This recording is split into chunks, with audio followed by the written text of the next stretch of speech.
दरभंगा लोकसभा में दूसरी बार लगातार एक बार फिर विजय होने के बाद गोपाल जी ठाकुर सांसद जी एक बार फिर कुशेश्वर बाबा नगरी आए थे और यहाँ पर कुशेश्वर स्थान आने के बाद बाबा नगरी के पहुँचने के बाद तमाम जो उनके समर्थक है वो यहाँ पहुँचे और गोपाल जी ठाकुर पहुँचे हैं, यहाँ भी मतों से जीता है और कहीं न कहीं अपार समर्थन रहा लोगों का। जिस तरह से लगातार आप कह रहे थे 4 लाख वोट से हम जीतने जा रहे हैं दरभंगा में, कहीं न कहीं थोड़ा सा चुक रहा है लेकिन एक अच्छा जीत रहा। नहीं, देखिए, देश के यशस्वी प्रधानमंत्री श्री नरेंद्र भाई मोदी जी को लोग तीसरी बार प्रधानमंत्री बनाना चाह रहे थे और जो मिथिला क्षेत्र में अभी रिजल्ट हुआ है 100% यहाँ पर रिजल्ट यहाँ के मतदाता मालिकों ने दिया। जो देश में फिर से नरेंद्र भाई मोदी प्रधानमंत्री बने, उसी के क्रम में दरभंगा के मतदाता मालिकों ने भी मुझे आशीर्वाद दिया है और निश्चित रूप से जो कल की जीत हुई है वह विकास की जीत है। आने वाले सत्र में मिथिला में जो नरेंद्र भाई मोदी विकास किया, 88 साल बाद कोसी रेल महासेतु का निर्माण हुआ, मिथिला जुड़ा और आज मिथिला में एयरपोर्ट की बात करें, एम्स की बात करें, आईटी पार्क की बात करें, तारामंडल की बात करें या दरभंगा समस्तीपुर दोहरीकरण की बात करें या लालू प्रसाद जी जब रेल मंत्री थे तो दरभंगा मुजफ्फरपुर रेल लाइन का शिलान्यास, उस समय अली अशरफ फातमी भारत सरकार में मंत्री हुआ करते थे, उन्होंने शिलान्यास करवाया। उस पर भी देश के यशस्वी प्रधानमंत्री 2500 करोड़ की राशि का प्रावधान करके काम प्रारंभ किया और विश्व स्तरीय स्टेशन भी बन रहा है, राष्ट्रीय मखाना अनुसंधान केंद्र और 5 किलोवाट का FM प्रधानमंत्री ने शिलान्यास किया और 9 जिला यहाँ का उससे जुड़ रहा है और आमस दरभंगा बिहार का प्रथम एक्सप्रेसवे 12,500 करोड़ की लागत से अभी काम प्रारंभ हुआ है बहुत तेज़ी से। और दरभंगा को हमने 4 लेन से जोड़ने के लिए जो रोसड़ा से दरभंगा, मुसरी गराड़ी समस्तीपुर से दरभंगा और दरभंगा दिल्ली मोड़ से जयनगर,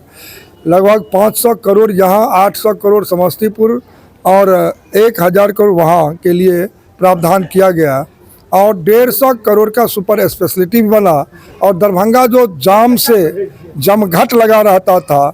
वहाँ भी हमने 7 लो कॉस्ट और ROB का निर्माण प्रारंभ करवाया और एक दोनार 25 नंबर स्पेशल गुमती के लिए 135 करोड़ हमने भारत की सरकार से ला करके रखे हुए हैं और उसका भी हमको लगता है 3 माह में काम प्रारंभ हो जाना चाहिए। तो 8 ROB कम समय में हमने दरभंगा को दिया है और प्रधानमंत्री सड़क योजना बिहार में सबसे अधिक ला करके जोड़ने का काम किया है और फिर 94 पुल 5 करोड़ से 35 करोड़ की लागत से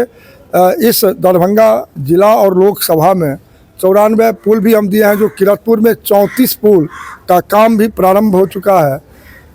और कुल मिलाकर के मैथिली तो हम लोगों का 8वीं अनुसूची में वाजपेयी जी दिए थे, सदैव वाजपेयी जी का दिया था। नरेंद्र भाई मोदी CBSE में उसको भी शामिल किए हैं और मिथिला पेंटिंग तो प्रधानमंत्री जी ने कहा जो हम अपने हाथों से इसका विदेश में भी प्रदर्शन करते हैं। और मिथिला के मखान जो कुशेश्वर स्थान है जहां आप अभी इंटरव्यू कर रहे हैं,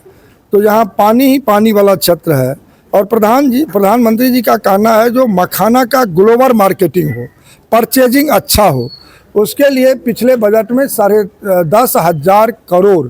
माछ, मखान इत्यादि के लिए प्रावधान करके प्रधानमंत्री ने दिया। और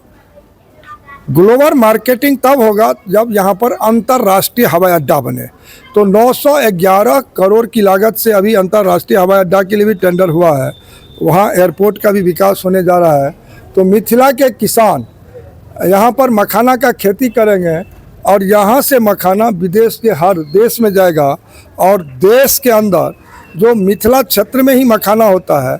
तो 140 करोड़ देशवासियों के थाली में भी जाना है यहाँ का मखान और विदेश भी जाएगा, तो किसान का आय कई गुनी अधिक होने वाला है। तो कुल मिलाकर के मिथिला मखान के लिए GI टैग भी मिला और जब UPA की सरकार थी तो राष्ट्रीय हटा लिया गया था, तो 18 साल बाद माननीय नरेंद्र सिंह तोमर जी को प्रधानमंत्री ने भेजा और फिर से राष्ट्रीय मखाना केंद्र में राष्ट्रीय जुड़ा और वहाँ फिर फंडिंग मिला, वैज्ञानिक आया, डायरेक्टर आ गया एम्स के लिए 1250 करोड़ प्रधानमंत्री ने दिया, डायरेक्टर भी दिया। तो यहाँ के लोगों को विश्वास हो गया, जो श्रद्धेय वाजपेयी जी के समय में मिथिला में काम हुआ और नरेंद्र भाई मोदी जब देश के यशस्वी प्रधानमंत्री बने तो यहाँ पर काम हुआ। गरीब गुरबों के लिए प्रधानमंत्री ने 5 किलो अनाज भी दिया और 5 लाख मुफ्त इलाज भी करवाने का निर्णय लिया। और फिर उसका प्रधानमंत्री आवास कैसे बने, बिजली कैसे हो, शौचालय का निर्माण कैसे हो, और जनधन अकाउंट इसका कैसे खुले, पीएम विश्वकर्मा योजना, मुद्रा लोन, पीएम स्वनिधि योजना, अनेक योजनाएं, गरीब कल्याण योजना प्रधानमंत्री ने चलाया। और किसान सम्मान निधि में भी 6,000 रुपया प्रधानमंत्री उसके अकाउंट में देने का काम किया। और फिर हम निर्णय 9,000 का लिए हैं। तो जो नरेंद्र भाई मोदी बोलते हैं उसको पूरा करते हैं। आज यूक्रेन का युद्ध में यहाँ के अल्पसंख्यक समुदाय के कई लोग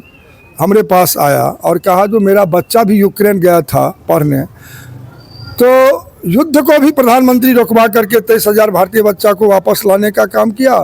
और अयोध्या में भव्य दिव्य स्वरूप में मंदिर भी निर्माण करवाया। और मिथिला की बेटी जगत जननी जानकी जो 500 वर्षों से बेघर थी, तो आज अयोध्या में स्थापित प्रभु श्री राम और माँ जानकी को स्थापित भी करने का काम कोई यदि किया तो नरेंद्र मोदी जी की है। और अभी ज्योतिर्लिंग अभी बाबा कुशेश्वर से पूजा करके जा रहे हैं।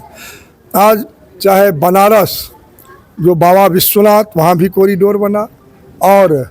सोमनाथ में भी काम हो रहा है, केदारनाथ का भी हो रहा है, उज्जैन महाकाल में भी मोदी जी काम करा रहे हैं। और बाबा बैद्यनाथ से लेकर के भेंट द्वारिका के समुद्र पर भी सेतु भारतमाला के तहत